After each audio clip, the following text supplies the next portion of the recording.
All right, let's discuss this now.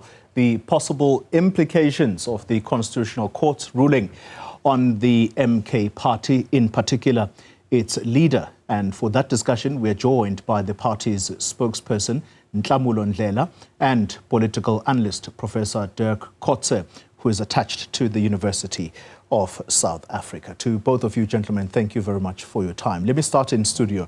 Mr. Ndlela, good evening to you. Earlier today, you were quoted as saying that the former president and leader of the MK party is not power hungry. He never said he wanted to go to parliament. How does that fit in with him bringing a counter application in this very same court case where he even called for 6 judges to recuse themselves because they were part of the very decision that led him to be sent to jail in the first place? Balance the two for us.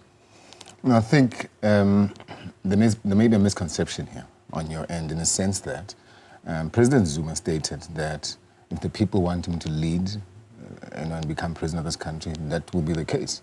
And hence we're gunning for a 2/3 majority to change this constitution to ensure that we bring President Zuma into power.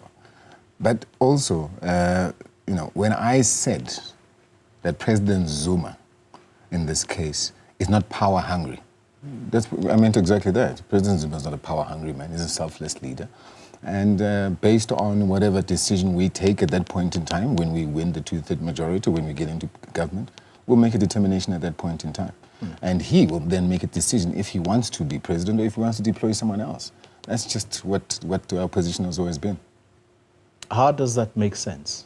That he will make a decision about whether or not he wants to lead, or he may put forward someone else in order to lead as president. And of course, all of this is predicated on the MK winning the election hands down. In other words, defeating all of the parties in contention.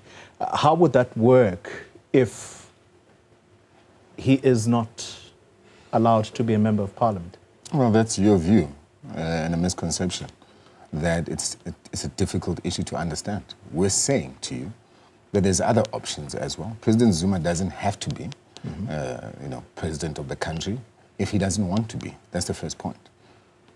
What I'm also going to say to you is that there's other options, and those options are with the UN Human Rights Committee, of which there was a similar case in Sri Lanka, where a court, similar to what is happening here, upheld a court order that led to a political leader in that country not being able to run for elections. And guess what?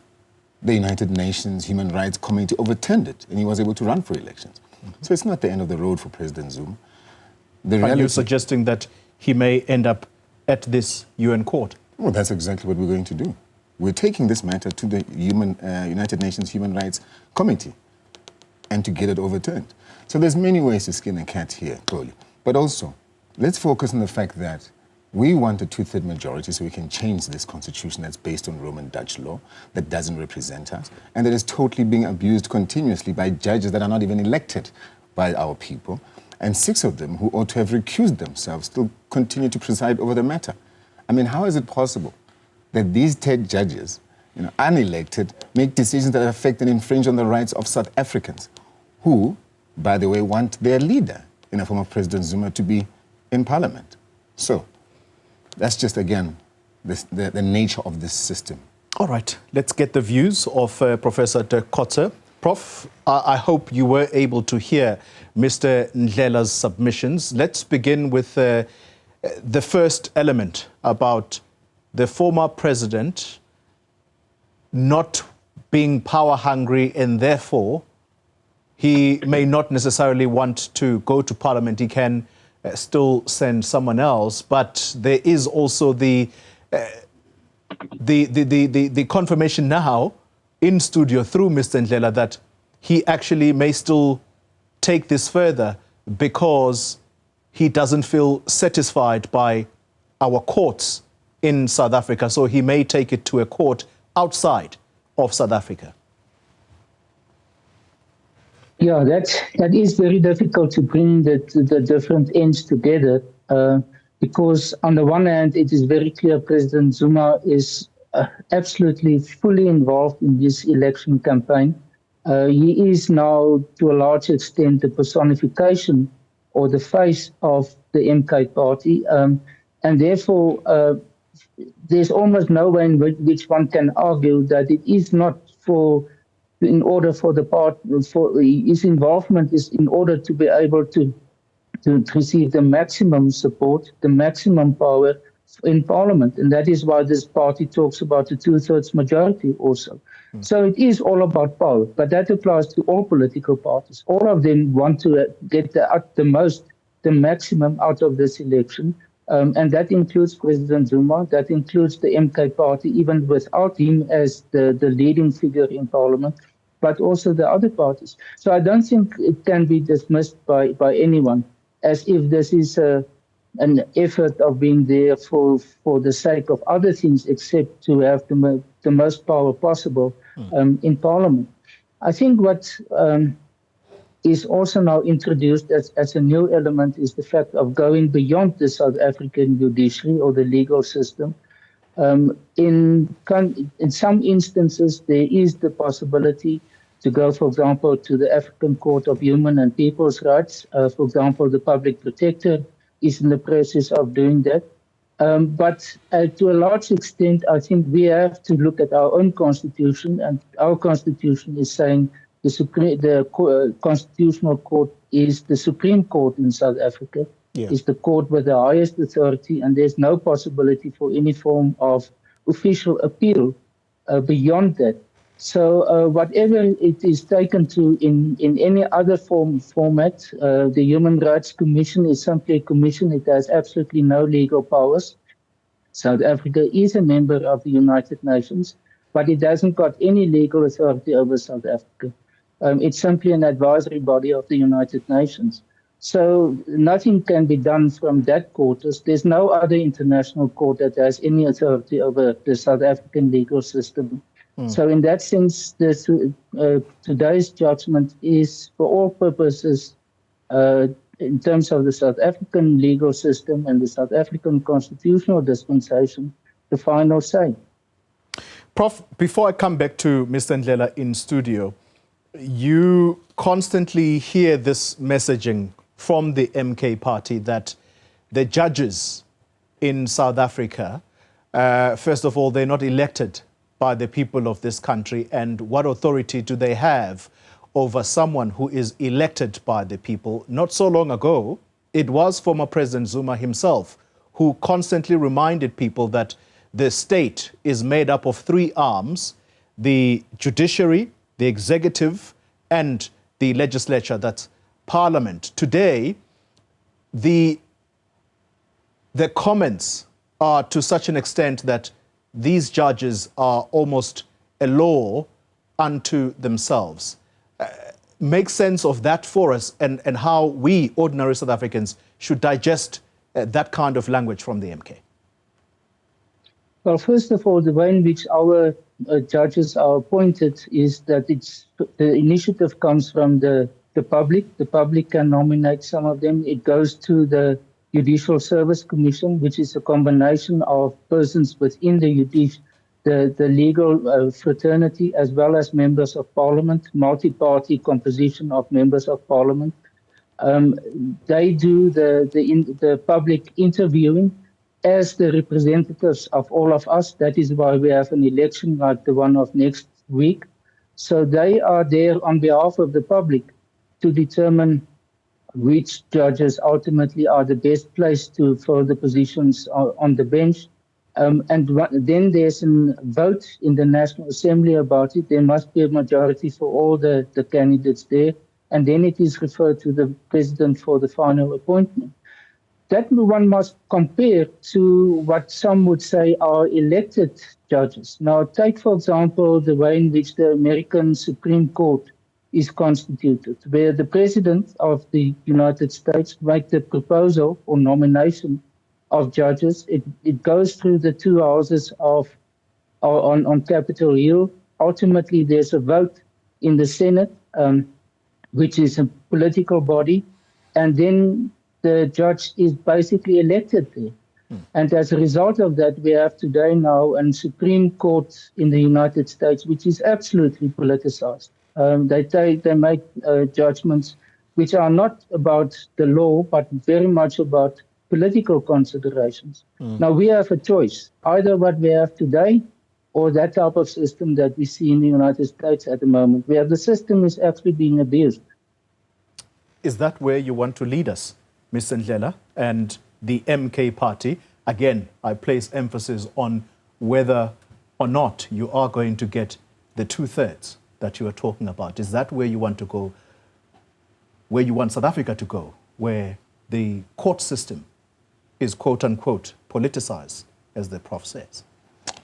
We will do that review at that point when we sit with our leadership and make that determination. At this point, I'm not going to profess on the outcomes of what that would look like. But I think what's important here to also highlight is that President Zuma, by the way, doesn't have to go, I mean, we're unperturbed with this outcome. He doesn't have to go to Parliament for him to lead this country, like I said to you. We can still deploy someone as a party to lead as a president. And President Zuma, in effect, by being president of Umkhonto, Sizwe, can still lead the country because the wisdom that that president will be drawing from President Zuma. Is that not so? So we're not perturbed with this outcome that everyone now, thinks that that's the end of the road. No, not at all. We're going to continue with our campaign, and this actually more so reinforces our position. And people on the ground are now realizing that this system is not working. So this Roman Dutch law constitution that the prof is referring to must change. It does not reflect the people of this country. And that's just the reality. So we're gunning for the 2/3 majority to change this constitution. The element about going to the UN Human Rights Committee, the professor also very clear there that that particular body of the UN does not have any legal authority over South Africa's legal system. So, exercise in futility? No, you may see it as an exercise in futility.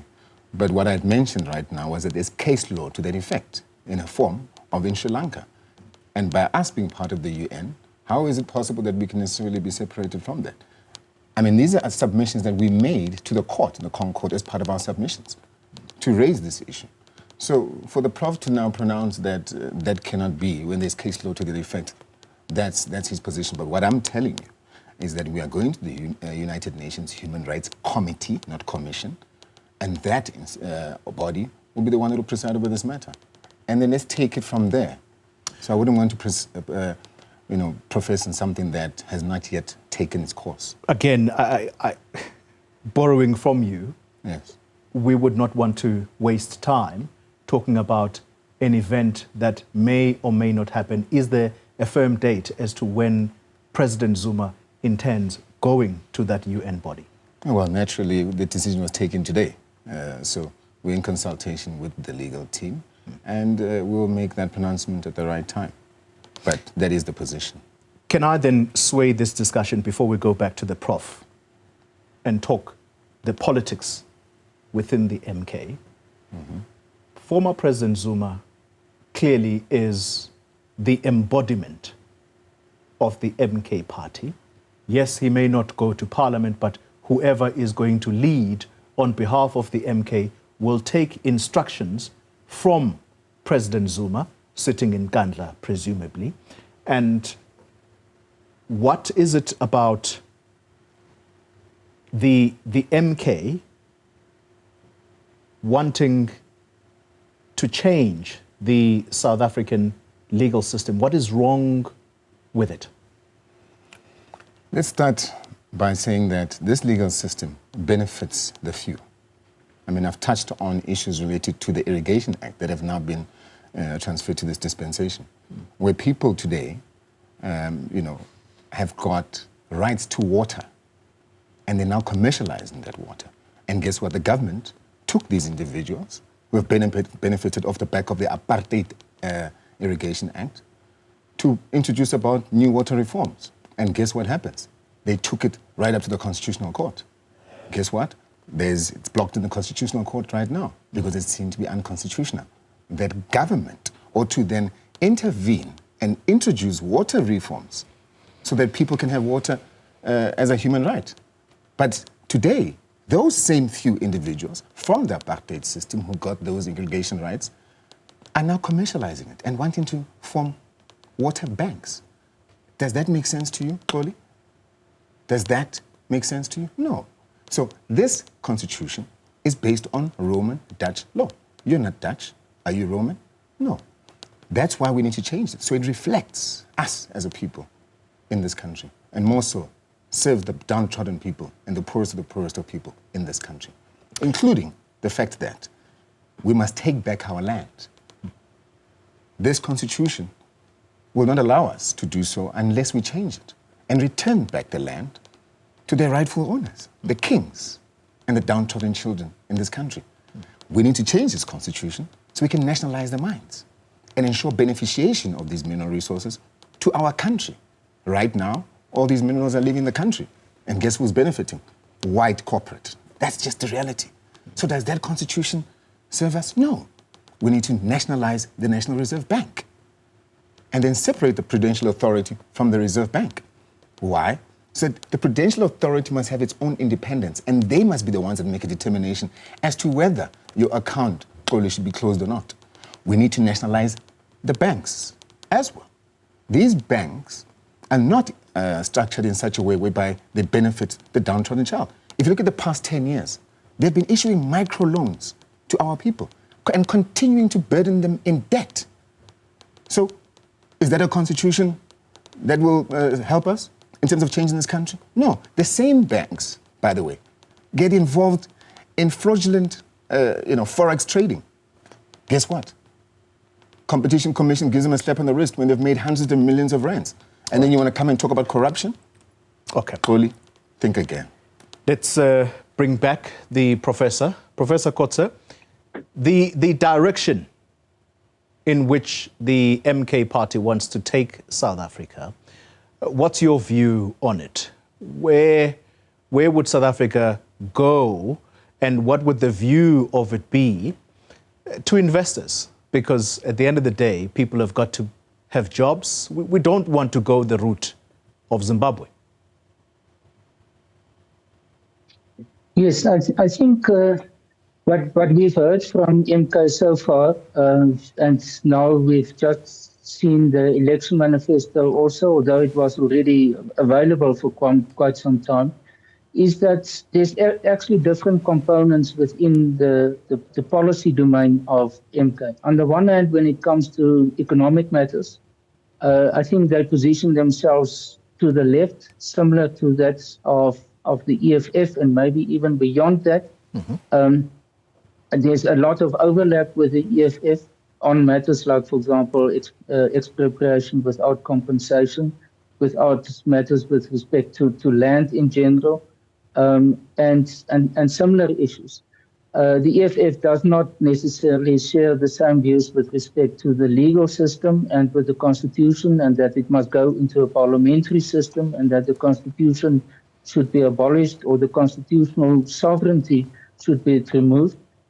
So that is on the one side. On the other side, I would say MK has, in some instances, actually a very conservative approach, especially on social issues, with respect to, for example, the fact that President Zuma made a pronouncement at some point that young women who are pregnant must go to Robben Island, that children are not supposed to have any legal rights in their relationship with their parents, that the compulsory military service must be introduced again, that there are, with respect to the legal system, it must become African common law, and several other issues. Over and above the introduction of a stronger component in terms of traditional leadership, which to a large extent is there already. I think there's a huge contestation about who qualifies as traditional leaders and who not. There's a long-standing commission that tried to determine that, because many of the traditional leaders were actually appointed by the British during colonial time. And that started to confuse what is the real, genuine traditional leaders and those who have been appointed by these different systems during the apartheid period also. So this is a mixed bag, therefore, and it's very difficult, I would say, for the electorate really to determine what is going to be the policy package that Umkhonto Sizwe would like to implement, because there's very little sort of touching points with what we experience at the moment in terms of economics as well as the social dispensation, and a complete turnaround or turnover that MK proposes. I guess that the main purpose thereof is to say, well, the current situation is not acceptable, and therefore we have to have a radical turnover or transformation. But normally the cost of something like that is not taken into account, and it will be a complete upheaval that will result from this. So that is the other side that MK, I think, will have to account for. But what is promising, I would say, is the way in which they responded to today's judgment. The fact that they are not up in arms, but there's a quite responsible approach to this. And I think, to add on to what the spokesperson of MK Party is saying, is that it is not actually absolutely necessary for the leader of a party, the president of a party, to be in parliament. And there's a number of quite important examples where it didn't happen and these parties still continue to grow, even as governing parties. The current president of Turkey is a good example of that. Yeah. Professor, before I bring it back to studio, perhaps final comments from you as we wrap it up. The MK this past weekend showing its popularity, if you like. Orlando Stadium was full to capacity. And I'm wondering, what do you think that represents in terms of the final outcome of the vote? Is the MK likely to have the 2/3 that Mr. Ndlela speaks of? Is the MK likely to perhaps play the kingmaker role? I'm trying to gauge from you where you see the MK party post the May 29th result. Well, I think I would say there's quite a consensus that in KwaZulu-Natal, the MK party will be a very significant factor, might be even the one that receives the most of the votes there. It will certainly be one of the key players in determining who will be part of a coalition government there. What is unique, I would say, of the KwaZulu-Natal situation is that MK, the ANC, the IFP and the DA are all involved in a neck-to-neck contest there. And it will be exceptionally interesting to see who of them ultimately will be able to constitute a government. If we look at the national situation, Mpumalanga seems to be also have some support for MK party, but the rest of the country, it's not the case. Just this past week, there was the by-election in Madibeng in the northwest, where the MK only received 1.4%, the ANC 70%, and the EFF around in the high 20s. And in other provinces, I think it will be similar. So the predictions are, or the opinion polls are saying somewhere around 8%. It will be very much in line with what happened with COPE in 2009 with 7%, the EFF in 2014 with 6%. So if it's in round about 8, 9%, 10%, then it will be more or less in line with that. And I think that is what I can foresee what will be a likely outcome.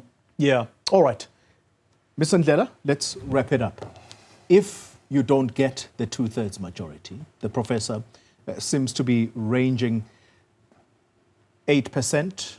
That's what COPE got back in 2009. And the EFF was also somewhere around those figures initially when they came onto the stage, if you do get this kingmaker status, what are your conditions that you may put forward in terms of getting into a coalition arrangement in South Africa, if indeed it does come to that post this election? Well, let me start by saying that we're not going into this election with coalitions in mind at this point. The Prof can refer to polls. The question is, what methods, what formula was used to arrive at these 8% that he's referring to?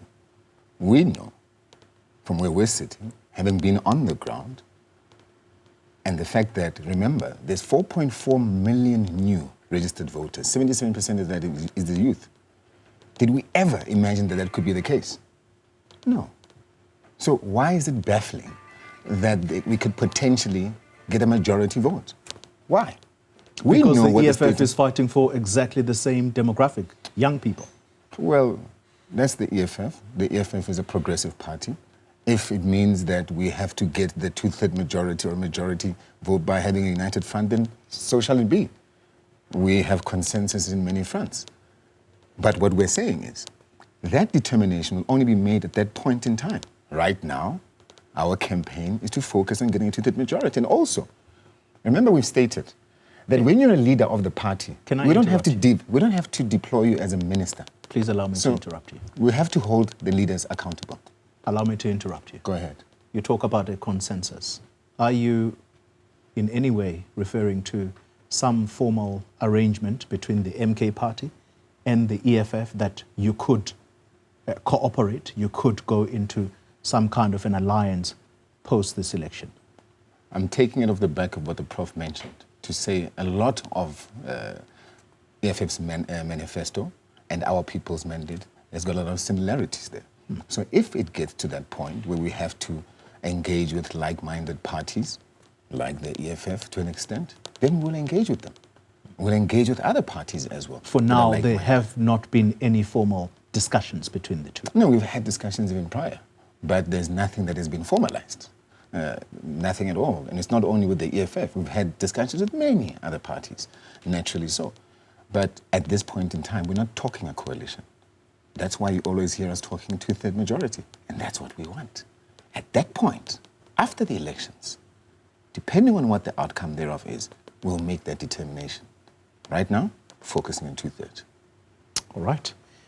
Ms. Nhlamulo Ndlela, spokesperson of the MK Party, thank you very much for your time and contribution. Professor Dirk Coetzee, let me thank you very much for your contributions this evening.